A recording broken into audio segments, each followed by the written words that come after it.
ಯಾವುದೋ ಒಬ್ಬ ವ್ಯಕ್ತಿ ಇದ್ದಾರೆ, ಮಹಾನ್ ನಾಯಕರಿದ್ದಾರೆ, ಆ ನಾಯಕರನ್ನ ಹಿಂಬಾಲಿಸೋಣ. ಅಲ್ಲಿ ಟಿಕೆಟ್ ತಪ್ಪಿತು ಅಂತ ಹೇಳಿ ಬಿಜೆಪಿಯಿಂದ ಹೆಜ್ಜೆಯನ್ನು ಹೊರಗಿಟ್ಟು ಕಾಂಗ್ರೆಸ್ಸಿಗೆ ಬಂದರು. ರಾಜಕೀಯ ವರಿಷ್ಠರು, ಹೈಕಮಾಂಡ್ ಈ ಬಗ್ಗೆ ಯಾವ ರೀತಿ ತೀರ್ಮಾನ ಕೈಗೊಳ್ಳುತ್ತೆ?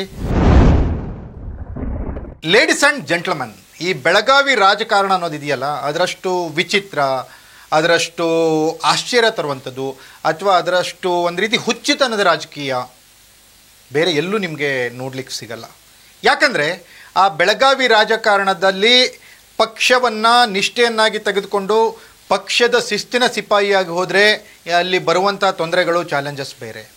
ಅದನ್ನು ಬಿಟ್ಟು ಯಾವುದೋ ಒಬ್ಬ ವ್ಯಕ್ತಿ ಇದ್ದಾರೆ, ಮಹಾನ್ ನಾಯಕರಿದ್ದಾರೆ, ಆ ನಾಯಕರನ್ನ ಹಿಂಬಾಲಿಸೋಣ, ನಾಯಕರ ಹಿಂದೆ ಹೋಗೋಣ ಅಂದರೆ ಅಲ್ಲಿ ಬರುವಂಥ ಚಾಲೆಂಜಸ್ ಬೇರೆ. ಅಲ್ಲಿ ರಾಜಕೀಯವಾಗಿ ಬೆಳೆಯೋದು ಅಂದರೆ ಒಂಥರ ತುಂಬ ಕಷ್ಟ ಸಾಧ್ಯವಾದಂಥ ಕೆಲಸ. ಅಂತಹ ಸಂದಿಗ್ಧತೆ ಇರುವಂಥ ಬೆಳಗಾವಿ ಜಿಲ್ಲೆಯಲ್ಲಿ ಈ ಲಕ್ಷ್ಮಣ ಸವದಿಯವರು ಮಾಜಿ DCM ಆಗಿದ್ದರು BJPಯಿಂದ, ಈಗ ಕಾಂಗ್ರೆಸ್ನಲ್ಲಿದ್ದಾರೆ, ಇನ್ನೇನು ಮಂತ್ರಿ ಆಗ್ತೀನಿ ಅಂತ ಹೇಳ್ತಿದ್ದಾರೆ. ಇಂಥ ಲಕ್ಷ್ಮಣ ಸವದಿಯವರಿಗೆ ಸೌತಿ ಕಾಟ ತಪ್ತಾನೆ ಇಲ್ಲ. ಅವ್ರು ಎಲ್ಲೋದ್ರೂ ಕಂಟಕ, ಏನು ಮಾಡಿದ್ರೂ ಅವರಿಗೆ ಸಂಕಟ. ನನ್ನ DCC ಬ್ಯಾಂಕಲ್ಲಿ ಗೆದ್ರೂ ಕೂಡ ಅವರಿಗೆ ನಗು ಇಲ್ಲ, ಸಂತೋಷ ಇಲ್ಲ. ಇದು ಈ ಹೊತ್ತಿನ ಎಕ್ಸ್ಪೋಸ್ಡ್ ಸ್ಟೋರಿ. ನೆಲ ಜಲ ಭಾಷೆಗಾಗಿ ಪ್ರಾಮಾಣಿಕ ಪತ್ರಿಕೋದ್ಯಮ. ನೀವು ನೋಡ್ತಾ ಇದ್ದೀರಾ ಫೋಕಸ್ ಟಿವಿ. ನಾನು ಹೇಮಂತ್.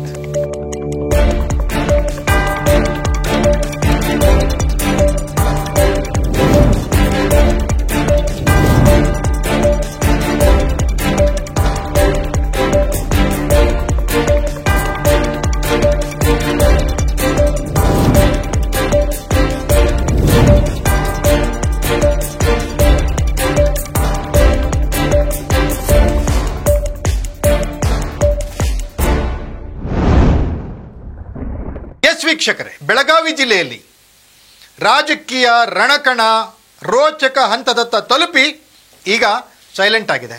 ಯಾಕಂದರೆ ಬೆಳಗಾವಿಯ DCC ಬ್ಯಾಂಕ್ ಚುನಾವಣೆ ಮುಗಿದಿದೆ. ಚುನಾವಣೆಯಲ್ಲಿ ಲಕ್ಷ್ಮಣ ಸವದಿ ಗೆದ್ದಿದ್ದಾರೆ, ರಮೇಶ್ ಕತ್ತಿ ಗೆದ್ದಿದ್ದಾರೆ. ಆದರೆ ಹಿನ್ನಡೆಯಾಗಿದೆ ಚುನಾವಣೆಯಲ್ಲಿ. ಅವರ ತಂಡದ ಇತರೆ ಸದಸ್ಯರು, ಅವರ ಪ್ಯಾನೆಲ್ನ ಇತರೆ ಸದಸ್ಯರು ಸೋತಿದ್ದಾರೆ. ಅಲ್ಲಿ ಜಾರಕಿಹೊಳಿ ಬಣಕ್ಕೆ ಗೆಲುವಾಗಿದೆ. ಜಾರಕಿಹೊಳಿ ಬಣದ ಒಬ್ಬರು ಅಧ್ಯಕ್ಷರಾಗ್ತಾರೆ. ಲಕ್ಷ್ಮಣ ಸವದಿ ಗೆದ್ದರೂ ಕೂಡ ಇಲ್ಲಿ ಸೋತಿದ್ದಾರೆ. ಇಂತಹ ಸಂದರ್ಭದಲ್ಲಿ ಲಕ್ಷ್ಮಣ ಸವದಿ ಅವರಿಗೆ ಸೌತಿ ಕಾಟ ಶುರುವಾಗಿದೆ. ಏನಪ್ಪ ಅದು ಸೌತಿ ಕಾಟ? ಇಲ್ಲಿದೆ ಫುಲ್ ಡೀಟೇಲ್ಸ್.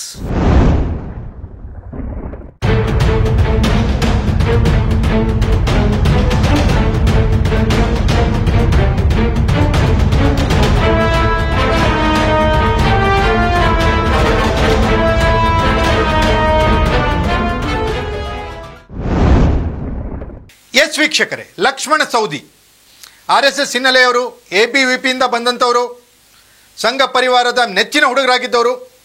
ಅತಣಿ ಅಂದರೆ ಒಂದು RSSಗೆ ಸ್ಟ್ರಾಂಗ್ ಬೆಲ್ಟ್ ಇದ್ದಂಗೆ ಸಂಘ ಪರಿವಾರ, ಹಿಂದೂ ಜಾಗರಣ ವೇದಿಕೆ, ವಿಶ್ವ ಹಿಂದೂ ಪರಿಷತ್, ಬಜರಂಗ ದಳ ಇಂತಹ ಸಂಘಟನೆಗಳ ಜೊತೆಗೆ ಬೆಳೆದವರು ಲಕ್ಷ್ಮಣ ಸವದಿ.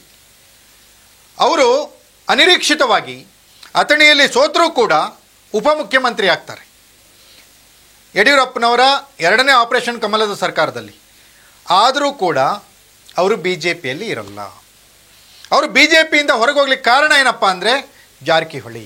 ಯಾವ ಜಾರಕಿಹೊಳಿ? ರಮೇಶ್ ಜಾರಕಿಹೊಳಿ. ರಮೇಶ್ ಜಾರಕಿಹೊಳಿಯವರ ಕಾಟದಿಂದ ಇವರಿಗೆ 2023ರ ಚುನಾವಣಾ ಸಂದರ್ಭದಲ್ಲಿ ಟಿಕೆಟ್ ಮಿಸ್ ಆಗುತ್ತೆ ಅಂಥೇಳಿ ಮಹೇಶ್ ಕುಮಟಳ್ಳಿ ಅವರಿಗೆ ಟಿಕೆಟ್ ಕೊಟ್ಟರು ಅಲ್ಲಿಯ ನಾಯಕರು, BJPಯವರು. ಆ ಟಿಕೆಟ್ ಕೊಡಿಸಿದ್ದು ಯಾರು? ಇದೇ ರಮೇಶ್ ಜಾರಕಿಹೊಳಿ. ಅಲ್ಲಿ ಟಿಕೆಟ್ ತಪ್ಪಿತು ಅಂತ ಹೇಳಿ BJPಯಿಂದ ಹೆಜ್ಜೆಯನ್ನು ಹೊರಗಿಟ್ಟು ಕಾಂಗ್ರೆಸ್ಸಿಗೆ ಬಂದರು ಲಕ್ಷ್ಮಣ ಸವದಿ. ರಮೇಶ್ ಜಾರಕಿಹೊಳಿಯವರ ಕಾಟವನ್ನು ತಾಳದೆ BJPಯಿಂದ ಕಾಂಗ್ರೆಸ್ಸಿಗೆ ಬಂದರು ಲಕ್ಷ್ಮಣ ಸವದಿ. ಕಾಂಗ್ರೆಸ್ಸಿಗೆ ಬಂದ ಮೇಲೆ ಏನಾಯಿತು? ಇಲ್ಲಿ ಮತ್ತೆ ಜಾರಕಿಹೊಳಿಯವ್ರದ್ದೇ ಕಾಟ. ಅಲ್ಲಿ ರಮೇಶ್ ಜಾರಕಿಹೊಳಿ, ಇಲ್ಲಿ ಸತೀಶ್ ಜಾರಕಿಹೊಳಿ. ಈ ಥರದ ಕಾಟ. ಸತೀಶ್ ಜಾರಕಿಹೊಳಿ ಆ್ಯಂಡ್ ಟೀಮ್ ಒಂದು ಟೀಮನ್ನು ಮಾಡ್ಕೊಂಡಿತ್ತಲ್ಲ ಈ ಯಾವುದು DCC ಎಲೆಕ್ಷನ್ಗೆ, ಬೆಳಗಾವಿ DCC ಎಲೆಕ್ಷನ್ಗೆ. ಅದರಲ್ಲಿ ಇದೇ ಮಹೇಶ್ ಕುಮಟಳ್ಳಿ ಇದ್ದಾರೆ. ಈ ಮಹೇಶ್ ಕುಮಟಳ್ಳಿ ಲಕ್ಷ್ಮಣ ಸವದಿಯನ್ನು ಸೋಲಿಸಿದವರು 2023ರಲ್ಲಿ. 2023ರಲ್ಲಿ ಸೋಲಿಸಿದ ನಂತರ ಮತ್ತೆ ನಡೆದ ಉಪಚುನಾವಣೆಯಲ್ಲಿ ಮತ್ತೆ ಗೆದ್ದು ಬಂದಂಥವರು ಮಹೇಶ್ ಕುಮಟಳ್ಳಿ. 2028ಕ್ಕೆ DCM ಅಧಿಕಾರ ಅನುಭವಿಸಿದ ಲಕ್ಷ್ಮಣ ಸವದಿಯನ್ನು ಬಿಟ್ಟು ಮಹೇಶ್ ಕುಮಟಳ್ಳಿ ಟಿಕೆಟ್ ಗಿಟ್ಟಿಸಿಕೊಂಡಂಥವರು. ಅಂತಹ ಮಹೇಶ್ ಕುಮಟಳ್ಳಿ ಅವರನ್ನು ಲಕ್ಷ್ಮಣ ಸವದಿ ವಿರುದ್ಧ ತಮ್ಮ ಟೀಮಿಗೆ ಸೇರಿಸಿಕೊಂಡಿದ್ದು ಇದೇ ಜಾರಕಿಹೊಳಿ ಬಣ.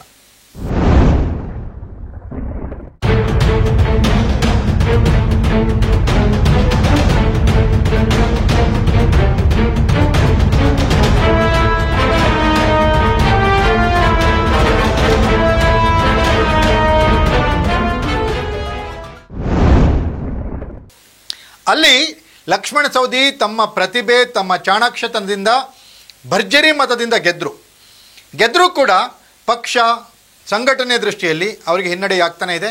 ಯಾಕಂದರೆ ಸತೀಶ್ ಜಾರಕಿಹೊಳಿ ಇವರು ಕೂಡ ಕಾಂಗ್ರೆಸ್ಸಲ್ಲಿದ್ದಾರೆ.